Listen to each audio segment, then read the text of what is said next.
High guys, आज हम बात करने वाले हैं अस्थमा के बारे में। अस्थमा एक ऐसी प्रॉब्लम है जो वाइड स्प्रेड बर्ड में पाई जाती है। एक ऐसी प्रॉब्लम जो छोटे बच्चों में या बड़ों में देखने को मिलती है। 50% केसेस में बच्चों में देखने को मिलती है, जैसे 10 साल से नीचे के बच्चे हैं। लेकिन आज की जनरेशन, जैसे किसी को डस्ट से एलर्जी है, हाउस डस्ट से एलर्जी है, कैट्स डॉग्स से एलर्जी है। लेकिन इसका कारण मोस्टली जो एलर्जी है उसकी वजह से होते हैं, ये दो तरह के होते हैं। इसमें होता क्या है, जो आपका एयरवे है, यानी कि हम जहाँ से सांस लेते हैं, ये जो ट्रैकिया आपका यहाँ से नीचे जाता है, ये दो में डिवाइड होता है। यानी कि ये ट्रैकिया यहाँ से एक गया, यहाँ से आगे से दो में डिवाइड हो जाता है। तो वहाँ पर क्या होता है, जब ये लंग्स में डिवाइडेशन इसके होते हैं तो जिन्हें हम बोलते हैं ब्रोंकियल ट्री। इसमें होता क्या है, जब आपके ट्रैकिया के अंदर कोई एलर्जी, जैसे कि डस्ट, हाउस डस्ट है, या फिर कई लोगों को डॉग्स से एलर्जी होती है, या कई लोगों को पेट्स से एलर्जी होती है। So many types of allergy and so many types of causes this disease में, यानी कि कई सारे कॉजेस हैं इस बीमारी के। और वहाँ पर होता क्या है, जब आपके बॉडी में कोई एलर्जेंस या कोई इन्फेक्शन या वायरल इन्फेक्शन या कोई भी डस्ट जब आपकी सांस के द्वारा ट्रैकिया में जाती है, ट्रैकिया से फिर ये लंग्स के अंदर जाती है जहाँ पर ब्रोंकियल ट्री है, जब वो उस जगह पर जाती है तो वो ब्रोंकियल ट्री क्या होता है, वो हाइपर रिस्पॉन्सिवनेस दिखाती है। जब हाइपर रिस्पॉन्सिवनेस दिखाएगी तो ऐसी कंडीशन में क्या होता है, जो आपके ब्रोंकस हैं, जो आपके ब्रोंकियोल्स हैं, वो नैरो, उनकी जो साइज़ है वो कम हो जाती है। हमने एक पाइप लिया,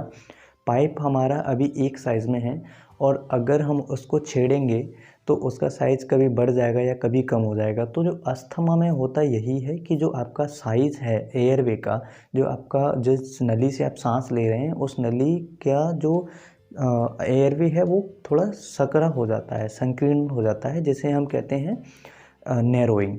ठीक है, जब वो नैरोइंग हो जाती है तो वहाँ से सांस लेने में, हवा आने में और जाने में परेशानी होती है। ऐसी कंडीशन में आपको सिम्टम्स आ सकते हैं, जैसे खांसी होना, ब्रीथलेसनेस, यानी कि एकदम से जल्दी सांस लेना, एकदम से सांस लेने की कोशिश करना, और व्हीजिंग साउंड्स यानी कि खाली पाइप में अगर आप हवा निकालोगे तो एक व्हीजिंग साउंड, एक साउंड निकलेगी जिसे हम व्हीजिंग साउंड्स, एग्जांपल के तौर पर बता रहा हूँ, व्हीजिंग साउंड जिसे हम कहते हैं। तो यहाँ पर आपको देखना पड़ेगा। और अगर इसमें एक सिम्टम्स और आता है, एक डिसीज़ और आती है, जो अगर रिकरेंट अस्थमा किसी पेशेंट को होता है तो उनमें स्टेटस अस्थमेटिकस की प्रॉब्लम होती है, जो कि कई बार फैटल होता है। फैटल यानी कि कई बार उससे लोगों की मृत्यु हो जाती है।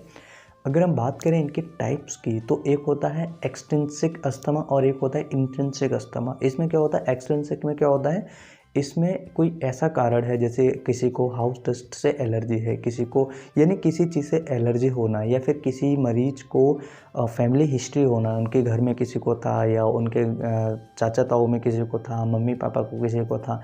अगर ऐसी हिस्ट्री मिलती है तो वो एक एक्सट्रिंसिक होता है। अगर इंट्रिंसिक की बात करें तो इसमें किसी की हिस्ट्री नहीं मिलती है, और ये ज़्यादातर बड़े एडल्ट्स लोगों में देखने को मिलता है, ओल्ड एज के लोगों में देखने को मिलता है। इंट्रिंसिक की बात करें, इंट्रिंसिक यानी कि अंदर का कोई ना कोई इन्फेक्शन उसमें जा रहा है जो अंदर की बीमारी को बढ़ा रहा है।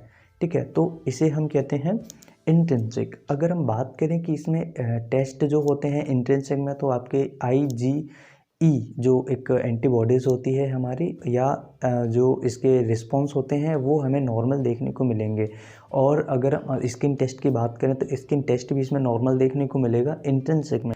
सो यहाँ पर अगर हम सिम्टम्स की हमने बात कर ली, सिम्टम्स आपको मिलेंगे, और इसके टाइप्स की हमने बात कर ली, इससे टाइप्स एक्सट्रिंसिक और इंट्रिंसिक होती हैं। इसमें भी अगर स्टेटस अस्थमेटिकस होता है तो उसमें थोड़ा सा फैटल होता है, वो थोड़ा ज़्यादा डेंजरस होता है। फ्रेंड्स, अगर हम मैनेजमेंट की बात करें तो यहाँ पर आपको ट्रीटमेंट क्या मिल सकता है, या फिर आप वहाँ पर क्या कर सकते हैं ऐसे पेशेंट में, अस्थमा के में। देखिए, जो लोग पफ यूज़ करते हैं, जो जिनके पास पंप जिसे नॉर्मली आप बोलते हैं, वो से पफ, अगर पफिंग यूज़ करते हैं तो वो ज़्यादा अच्छा है, उनको तुरंत उस पेशेंट को पफ मिलना चाहिए। दूसरी बात यहाँ पर आपको ध्यान रखना होगा कि ऐसी मेडिसिन आपके डॉक्टर्स द्वारा दी जाती हैं जो ब्रोंकोडायलेटर्स होती हैं। ब्रोंकोडायलेटर्स यानी कि जो नैरोइंग, जो आपका एयरवे है उसे खोल देना।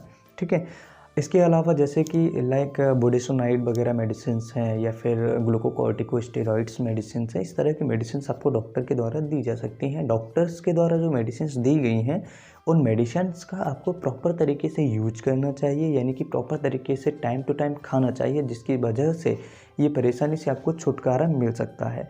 दूसरी बात, आपको यहाँ पर प्रिवेंशन ये करना है कि जिस चीज़ से आपको एलर्जी है, जैसे आप टेस्ट कराते हो तो आपको पता लग जाता है कि भाई मुझे इस चीज़ से एलर्जी है, जैसे हाउस डस्ट से एलर्जी है तो आप उससे दूर रहिए, आप उसको अवॉइड कीजिएगा, ठीक है। कई लोगों को एनिमल्स से एलर्जी होती है, एनिमल डेंड्रस से एलर्जी होती है, तो उसको अवॉइड कीजिएगा। जिस चीज़ से आपको एलर्जी है आप उसे अवॉइड कीजिएगा और आपको इस तरह से आप ठीक हो सकते हैं और प्रिवेंशन आप रख सकते हैं। मैं आशा करता हूँ कि इस वीडियो से आपने कुछ सीखा होगा। अगर वीडियो से कुछ सीखा है और अगर आपको लगता है कि वीडियो कई लोगों को शेयर करना चाहिए तो आप इस वीडियो को शेयर कीजिए और मुझे कमेंट सेक्शन में ज़रूर बताइए वीडियो कैसा लगा। मैं फिर मिलता हूँ इसी तरह के किसी नए टॉपिक में। तब तक के लिए अपना प्यार देते रहिए, वीडियो को लाइक कर दीजिए। Bye bye, take care, thank you for watching.